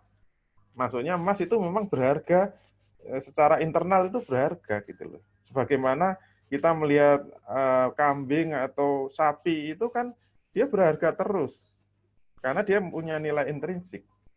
Oleh karena itu berbeda dengan kertas, karena kertas nggak punya nilai intrinsik, ya tergantung tingkat kepercayaan orang terhadap kertas itu. Kalau masih percaya ya laku, kalau sudah nggak percaya ya jatuh gitu aja gitu. Karena nggak punya nilai intrinsik. Oleh karena itu kalau kita mau bicara menabung ya jelas, apalagi kita mau krisis gitu loh. Kemarin kan sudah rame-rame segera tarik, terus kita simpen pakai apa? Jawabnya paling aman tetap pakai emas. Akhirnya harga emas melonjak karena permintaan naik gitu. Tapi jangan mengatakan emas itu tidak stabil. Yang tidak stabil itu rupiahnya gitu. Emas itu tetap gitu. Kalau ingin mengukur nilai emas itu tetap atau tidak, itu dengan komoditas yang stabil juga. Makanya kalau kita mau cek perjalanan emas selama 1.400 tahun, lihatlah hadis-hadis Nabi. Kita bisa ngecek hadis Nabi, di zaman Nabi beli kambing itu 1 dinar. 1 dinar itu sekarang kira-kira 3 juta. Atau mungkin sekarang sudah naik. 1 dinar itu 4/4 gram. Kalau sekarang 1 juta berarti malah 4 juta. Nah itu berarti 1.400 tahun kan tetap gitu. Coba kalau kita pegang rupiah. 100 rupiah sebelum 98 dengan 100 rupiah sekarang udah habis. Nggak ada nilai sekali. Nggak berharga. Gitu. Berarti yang paling aman tetap menyimpan emas. Cuma masalahnya, ini problemnya kan problem waiting list kan. Kita nggak bisa sekarang itu mau naik haji, menyimpan uang sendiri nggak bisa. Setiap punya uang beli emas. Nanti mau naik haji tahun berapa? Sudah meninggal baru naik haji. Itu namanya haji badal. Kalau nggak ada waiting list sih nggak problem. Justru saya sarankan nyimpan emas. Nanti begitu nilai rupiah turun, emas itu naik terus, nanti tiba-tiba duit kita itu sudah, emas kita sudah cukup. Kita rupiahkan langsung bayar haji berangkat. Itu kalau nggak ada waiting list. Nah, kalau kita nyimpan di rumah itu gimana? Jogja aja sekarang sudah 25 tahun. Kalau kita daftar sekarang sudah lunas, itu nanti berangkatnya 25 tahun yang akan datang. Kalau saya masih mending karena masih 29 tahun kan. Masih lama ya, Tete? Umur 55 masih gagah gitu, masih jalan. Masih gagah. Tapi kalau daftar umur 60 tahun, itu masih nabung terus mau berangkat. Apa mau berangkat umur 100 tahun kan enggak mungkin gitu. Itu masalahnya karena ada antrean yang sangat panjang itu. Jadi mau tidak mau orang itu punya duit harus berlomba-lomba ingin mendapatkan kursi siskohat itu. Makanya dulu itu yang membuat melonjak itu karena ada talangan haji itu. Kemudian oleh pemerintah dihentikan kan talangan haji. Itu yang punya peran, orang baru punya 3 juta, 2 juta sudah dapat kursi. Karena diutangi sama bank. Ya itu yang membuat semua orang yang punya uang 1 juta langsung daftar. Akhirnya antreannya sampai 25 tahun. Itu gara-gara ada talangan haji. Nah sekarang jadi repot kan, sudah terlanjur waiting list-nya panjang, kita nggak bisa nabung di rumah masalahnya. Yang nomor 2, ekonomi itu interaksi manusia. Kemudian Vietnam itu negara sosialis bisa selesai problemnya. Yaitu dibaca oleh akal kan seperti penjelasan saya kan. Mirip dengan penjelasan saya waktu menjelaskan tentang bagaimana Islam menangani pandemi ini kan. Dan logika itu kan dijalankan sama dengan Vietnam. Kalau kita ingin selesai, logikanya kan sederhana ya. Lockdown itu harus benar-benar ketat. Pilihan itu kan lockdown atau rapid test massal seperti Korea. Korea Selatan itu yang diterapkan yang kedua, yaitu benar-benar dicek dengan rapid test secara massal sehingga ketahuan mana yang sakit, mana yang enggak. Atau lockdown total. Kalau memang mau lockdown total, itu kan memutus rantai penularan. Dan itu bisa dilakukan negara, catatannya cuma satu, punya duit apa enggak negaranya. Kalau Vietnam itu bisa, berarti negaranya masih punya duit. Sehingga walaupun lockdown, itu masih bisa dikasih makan. Ya masih pada hidup, ekonomi masih bisa berjalan. Begitu sudah dinyatakan selesai, ya aktivitas ekonomi bisa berjalan seperti biasa, pertumbuhan ekonomi bisa naik lagi, kemudian nggak ada jatuh korbannya gitu. Ya logikanya kan sederhana itu. Jadi kuncinya cuma lockdown-nya itu mau disiplin atau tidak, terus negaranya punya duit apa enggak.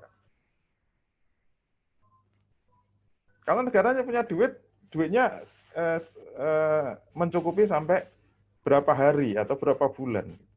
Ya cuma itu aja kan. Oleh karena itu bagi negara-negara yang memang punya andalan cadangan kas yang cukup, ya bisa selesai. Arab Saudi itu mungkin cadangannya cukup, ya mungkin bisa selesai. Semua negara begitu.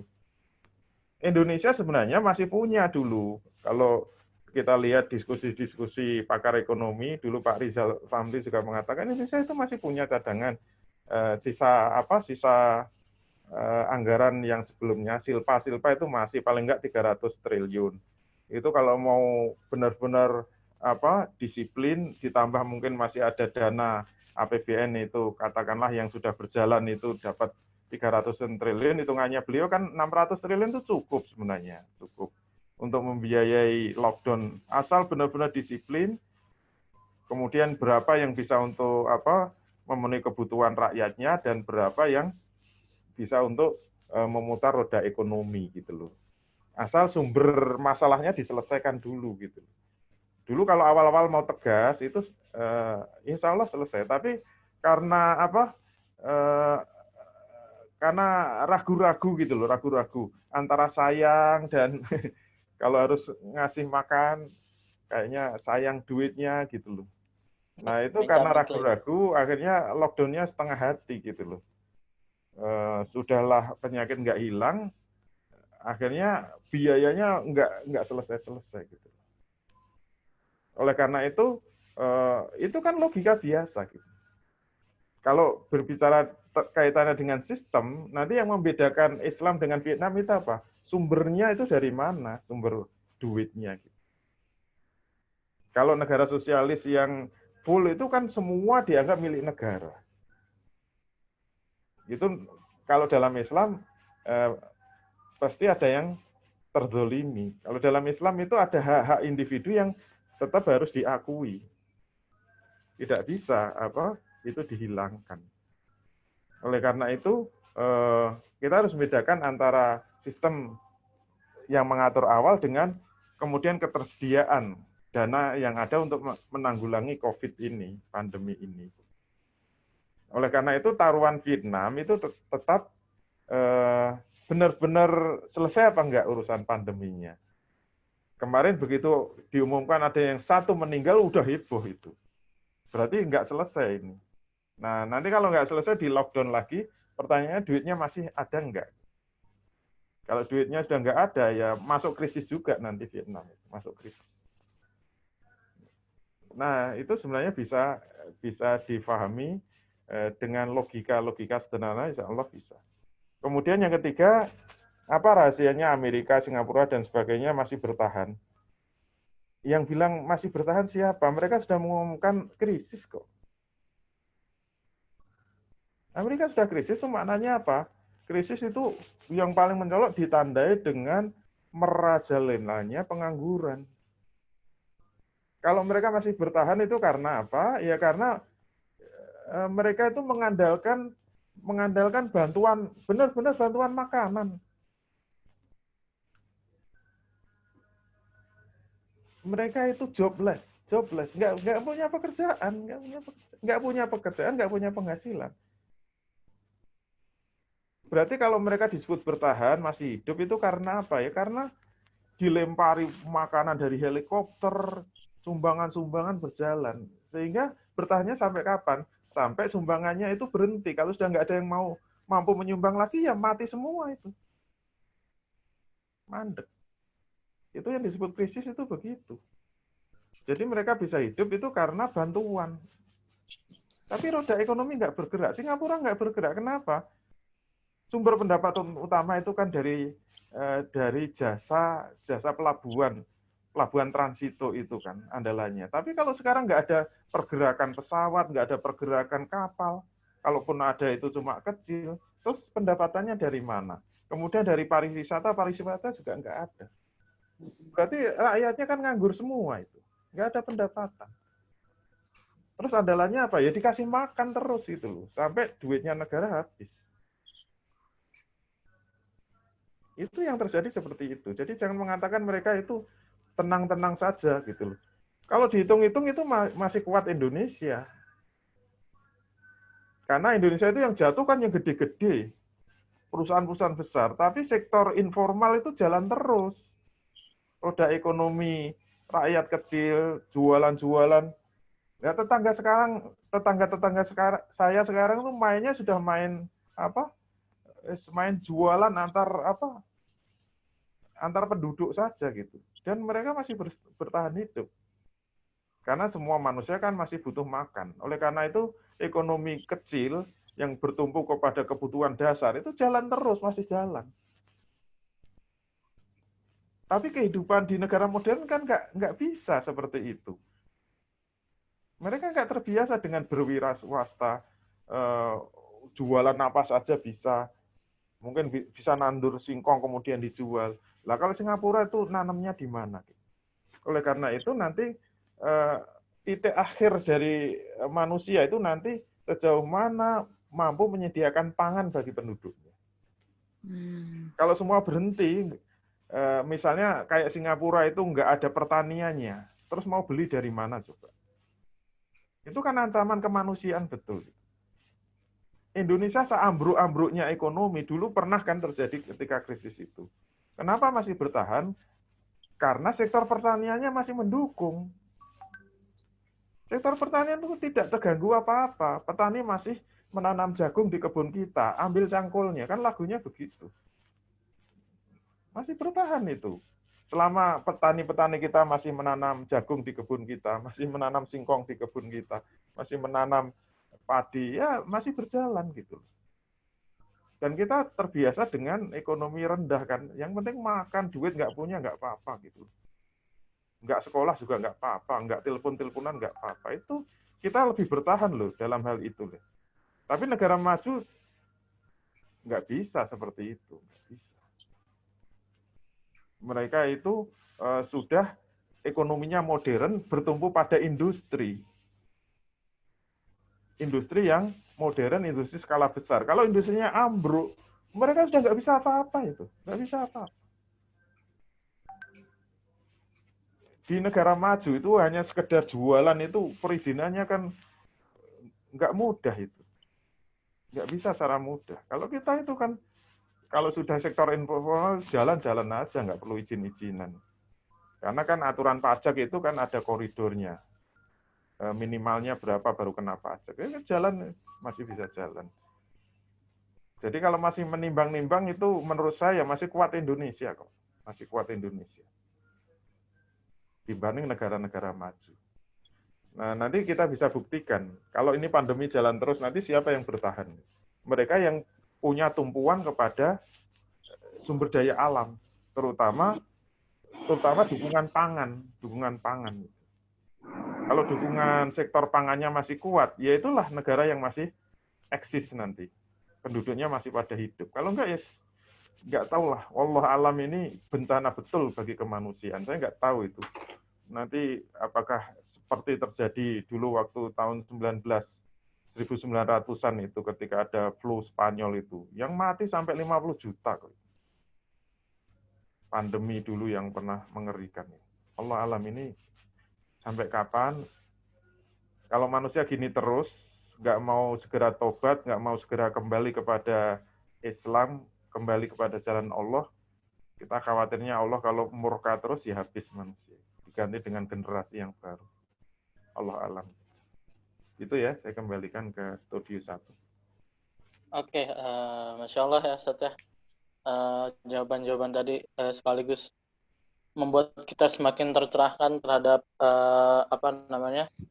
tentang permasalahan yang pelik ini gitu. Nah, teman-teman kalau masih ada yang ingin bertanya karena waktu masih ada sampai jam 10, bisa kalau pengen nanya langsung nih, males ngetik, langsung angkat tangannya, izin ke saya kalau bisa langsung ngomong gitu.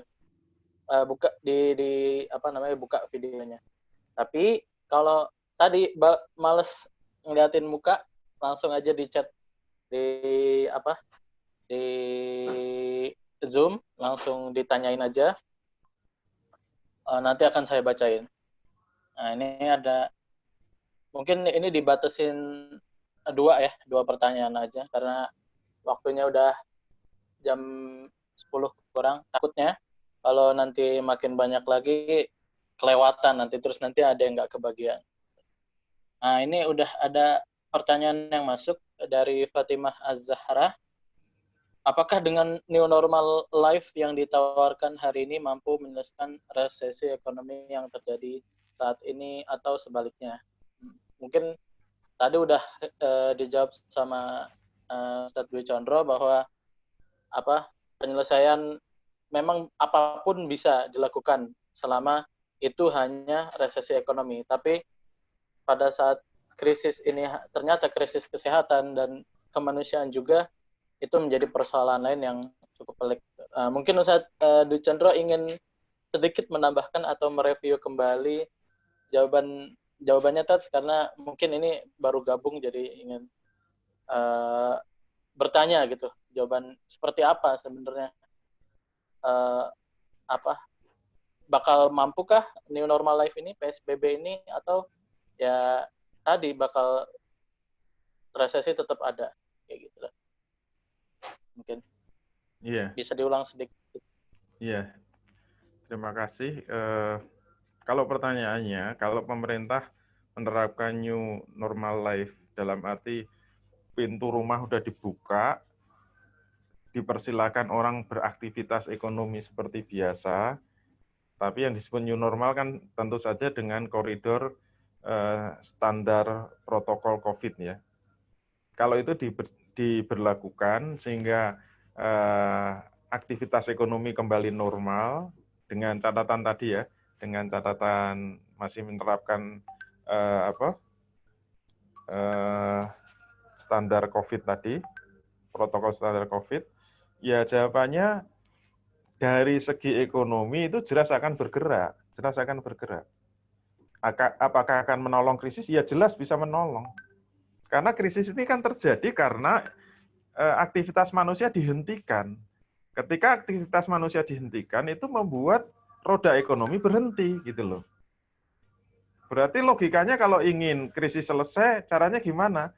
Ya aktivitas manusia dibuka lagi, kemudian mereka disuruh melakukan aktivitas ekonomi. Kalau aktivitas ekonomi itu bergerak lagi, ya ekonomi akan tumbuh lagi. Resesi selesai, ya selesai. Tapi ini kan dalam tinjauan ekonomi, bukan dalam tinjauan kesehatan gitu loh. Nah, sekarang yang menjadi pertaruhan, karena ini kan hanya problem secara ekonomi, problem biasa sebenarnya, nggak ada yang luar biasa. Karena penyebabnya jelas, maka solusinya jelas. Karena penyebabnya kita nggak boleh beraktivitas ekonomi. Kalau sekarang penyebabnya dihilangkan, kita boleh beraktivitas ekonomi, ya selesai kan? Cuma begitu aja logikanya. Cuma ini kan trade off ya, berbanding terbalik dengan kesehatan masalahnya itu. Karena kalau pakai logika kesehatan, ini pandemi itu selesai kalau manusia berhenti dari beraktivitas, maka logika sebaliknya apa? Kalau manusia itu dibuka aktivitasnya, manusia dilepas lagi untuk beraktivitas ekonomi, maknanya apa? Berarti ini penyebaran COVID itu. Maka kalau pertanyaannya itu menyelesaikan ekonomi, ya jelas, insya Allah selesai gitu loh. Itu logikanya mudah ditangkap. Tapi kesehatan jelas tidak selesai gitu loh. Tidak selesai. Nanti kalau korbannya bertambah-tambah terus, nah kita akan dihadapkan pada pilihan lagi. Kita ingin menyelamatkan manusia atau menyelamatkan ekonomi. Kan begitu terus diskusinya. Begitu ya, semoga bisa dipahami. Terima kasih.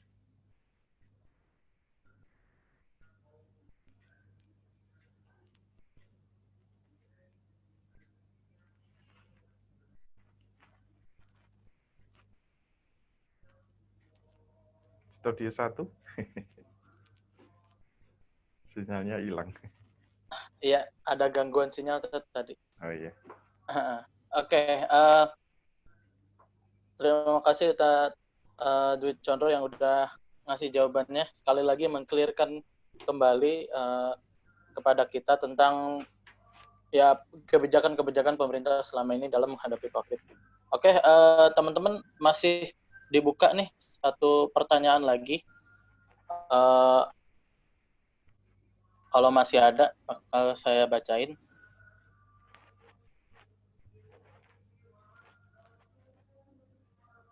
Nah, oke, jadi sekaligus menutup acara ya. Ini dua pertanyaan ini sama intinya, dan saya juga ada pertanyaan yang ingin diajukan juga, sekaligus nanti Ustadz Dwi Chondro bisa ngasih closing statement. Jadi dengan kondisi separah ini, apakah ada kemungkinan Islam untuk bangkit, dan bagaimana pandemi dan penyelesaiannya, apakah melalui khilafah atau bagaimana? Jadi sebenarnya lebih bisa dielaborasi seperti ini, Tad. Apakah ketika Ustadz tadi bilang bahwa setiap krisis ekonomi kapitalisme bisa menyelesaikannya, terus ketika pandemi ini terjadi lalu krisis ekonomi ini merupakan krisis yang benar-benar baru, dan bukan baru sih, lebih ke benar-benar yang kompleks gitu. Ada dua pilihan yang berat gitu. Nah, kesannya kapitalisme masih bisa bertahan. Nah, perlu skenario seperti apa agar kapitalisme ini hancur, dan perlu momentum seperti apa untuk Islam ini bangkit dan Islam ini mulai dipercaya oleh masyarakat. Nah, seperti itu, Tad. Mungkin sekaligus ditutup dengan closing statement dari Ustadz Dwi Chondro. Iya, terima kasih. Sekaligus penutup ya, closing statement. Pertanyaannya, apakah kalau kapitalisme benar-benar bangkrut, kapitalisme benar-benar hancur, apakah kemudian otomatis Islam akan bangkit, kemudian menjadi solusi alternatif? Pertanyaannya kan seperti itu. Jawabnya ya tidak otomatis. Tidak bisa semudah itu. Jadi tidak ada sambungan logikanya, nggak ada. Jadi kalau kapitalis itu hancur, apakah kemudian otomatis Islam itu yang bangkit menggantikan? Ya jelas tidak. Nggak nyambung itu. Kenapa? Karena Islam itu tidak bisa lahir dengan akal manusia. Islam itu agama wahyu. Islam itu agama yang diturunkan kepada Nabi, kemudian diajarkan kepada sahabat, terus tabiin, tabiut tabiin, pada ulama sampai kepada kita. Kalau umat itu sekarang kosong dari sistem alternatif, kalau kapitalisme hancur, solusinya apa? Ya mereka menunggu kapitalisme bangkit lagi gitu loh. Nggak bisa kok kemudian kapitalis hancur, kemudian manusia pengen memilih Islam, nggak bisa. Nggak semudah itu, nggak ada logika otomatisnya. Yang bisa apa? Yang bisa dilakukan itu kalau ada sekelompok umat Islam yang mau menawarkan itu, menawarkan sistem alternatifnya.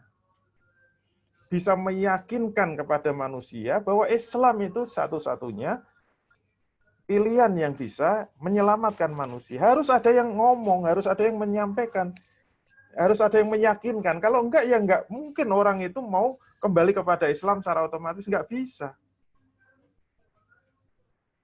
Harus ada yang menunjukkan. Apalagi di tengah-tengah umat Islam sekarang ketakutan dengan Islam. Di tengah-tengah semua memusuhi alternatif Islam. Nah, gimana bisa kembali kepada Islam itu?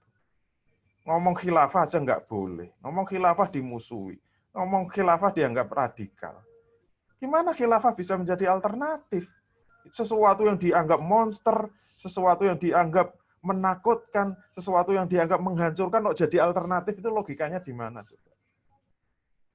Yang disebut alternatif kan kalau dipahami sebagai dewa penolong itu baru disebut alternatif. Tapi kalau itu dianggap sebagai monster yang akan mencabik-cabik kita, menghancurkan kita, ya gimana umat itu bisa kembali kepada khilafah? Nggak bisa, kan nggak otomatis. Jadi kalau kita ingin agar Islam itu menjadi alternatif yang bisa menyelesaikan, harus ada pihak yang bisa meyakinkan bahwa solusi itu Islam. Kalau Islam menjadi solusi, itu solusi yang sistemik. Terus sistemnya pakai apa? Pakai khilafah. Nah, kalau kita bisa menjelaskan secara clear, secara utuh, dan bisa menunjukkan kehebatannya alternatif sistem itu, baru umat itu akan yakin. Kalau semua diam, semua takut, ngomong khilafah aja takut. Ya gimana itu bisa jadi alternatif? Ya nggak bisa. Sampai kiamat juga nggak akan bisa. Dan itu sudah dinas oleh Allah Subhanahu wa taala. Ar-Ra'd ayat 11 kan jelas itu. Innallaha la yughayyiru ma biqaumin hatta yughayyiru ma bi anfusihim. Sesungguhnya Allah tidak akan merubah nasib suatu kaum hingga mereka mau merubah nasib dari dirinya sendiri. Kalau umat Islam itu tidak mau merubah nasibnya, tidak mau bangkit menjelaskan, meyakinkan kembali bahwa satu-satunya alternatif yang bisa menyelamatkan itu hanya Islam, tidak akan bisa menjadi tumpuan harapan umat Islam, termasuk umat manusia. Ini sekarang semuanya tiarap kok. Dilabeli khilafah sedikit udah tiarap. Lari terbirit-birit. Waduh, semua takut ngomong khilafah. Padahal itu alternatifnya. Solusinya itu. Itu kan ibarat anak kecil sakit, sudah parah. Kemudian dikasih obat. Ini satu-satunya obat yang bisa menyembuhkan. Tapi begitu mau dikasihkan ditakut-takuti, jangan minum obat itu, jangan minum obat itu. Kamu bisa tambah parah, bahkan mati kalau minum obat itu. Ya gimana bisa sembuh? Begitu disodori obat lari, sodori obat lari. Gimana ini obat bisa menjadi alternatif? Kan enggak bisa. Tugas yang paling berat sekarang itu meyakinkan obat ini menyembuhkan gitu. Bukan membunuh manusia, bukan menghancurkan manusia. Obat ini dari dokter yang maha dokter, dari Allah Subhanahu wa taala. Ini tugas yang berat itu di situ. Oleh karena itu catatan saya ini sebagai closing statement. Ini Allah memberi kesempatan yang sangat besar kepada umat Islam untuk bangkit. Ini ibarat karpet merah, bukan karpet merah lah, karpet hijau sudah digelar oleh Allah. Dengan apa? Dengan dihancurkannya kapitalisme. Nah, sekarang ini kan tinggal Ar-Ra'd ayat 11 ini mau dilaksanakan atau tidak. Ini bola itu di tangan umat Islam. Peluang sudah diberikan oleh Allah. Nah, kita mau ambil nggak ini bola ini? Nah, caranya ngambil bola itu gimana? Tidak boleh diam. Cuma itu aja. Kita harus berani ngomong, meyakinkan, menjelaskan. Apapun resikonya, kita harus bisa meyakinkan. Harus banyak yang ngomong. Semakin banyak yang ngomong, semakin banyak yang yakin, cepat selesai itu. Urusan virus itu gampang. Karena virus itu buatannya Allah. Kalau kita sudah tunduk, patuh kepada Allah, bagi Allah gampang menyelesaikan virus. 1 detik selesai itu. Bagi Allah gampang kan? Yang diminta Allah itu cuma satu, yaitu apa? Kamu mau kembali ke jalan yang benar atau tidak? Kalau mau, selesai. Dalilnya kan banyak sekali dalam Al-Quran. Zuharul fasadu fil barri wal bahri bima kasabat aydin nas liyuziqhum ba'dallazi amilu la'allahum yarji'un. Telah nampak kerusakan di darat dan di laut yang disebabkan oleh ulah tangan manusia. Liyuziqhum ba'dallazi amilu. Supaya Allah merasakan dampak atau akibat dari ulah tangan manusia tadi. Jadi Allah itu akan membiarkan ini kehancuran akibat dosa-dosa yang dilakukan, kemaksiatan yang dilakukan manusia. Menimbulkan dampak pandemi virus ini, dibiarkan terus. Kenapa Allah membiarkan itu? La'allahum yarji'un. Agar mereka mau kembali ke jalan yang benar. Cuma itu manusia nggak bisa sadar kembali jalan yang benar kalau nggak ada yang menunjukkan jalan yang benar itu. Siapa? Ya umat Islam yang paham, dan ini harus diemban oleh kelompok. Dengan soft yang rapi, dengan kekuatan yang benar-benar terorganisir dengan baik, meyakinkan. Ini butuh volunteer yang mau mendakwahkan Islam, yaitu bukan sekedar Islam yang individual, tapi Islam yang sistemik, Islam yang ideologis. Ini yang dibutuhkan oleh umat. Islam alternatif sistem. Itu yang belum ada. Walaupun ceramah di mana-mana, dakwah di mana-mana, pengajian di mana-mana, tapi yang kita tunggu apa? Yang mampu menjelaskan Islam sebagai alternatif sistem. Itulah yang dibutuhkan umat sekarang. Kalau ada yang mau menjelaskan itu, insya Allah barulah umat Islam akan bangkit, dan insya Allah akan kembali ke jalan yang benar. Dan itulah yang kemudian kita harapkan Nasrullah akan turun. Semoga itu benar-benar akan bisa terwujud dengan kesungguhan, keseriusan, dan keikhlasan kita sekalian. Demikian dari kami. Walafu minkum. Billahi taufiq wal hidayah. Assalamualaikum warahmatullahi wabarakatuh. Waalaikumsalam. Waalaikumsalam. Ya, super sekali ya penutupan dari dan closing statement dari Ustadz Dwi Condro Triyono. Intinya adalah bahwa pandemi ini memang momen untuk kita sebagai umat muslim untuk menunjukkan kepada dunia bahwa Islam adalah sistem yang memberikan solusi ke atas semua problematika umat yang ada di dunia saat ini. Bahwa dunia itu tidak memilih solusi ya. Kita yang menawarkannya, kita yang mengenalkan kepada dunia. Karena pada saat ini dunia memandang kita sebelah mata, bahkan tidak dipandang dalam banyak buku-buku akademis. Jarang sekali ada terbersit nama Islam atau sistem Islam. Tapi kenyataannya ada, hanya tinggal pilihan itu ada di kita. Kita mau menyebarkannya itu ke dunia luar, atau kita nge-keep ke diri sendiri yang itu mengakibatkan ya pertolongan Allah tidak akan turun. Mungkin segitu saja saya dari moderator. Oh ya teman-teman, jangan lupa kalau yang emang suka kajian online atau diskusi online yang seperti ini, ngebahas isu-isu ekonomi, sosial, politik, sejarah, bisa nge-follow akun transisi di sosial media ya. Ada di Twitter juga ada, di Instagram juga ada, namanya transisi.com kalau di Instagram, kalau di Twitter transisi_com.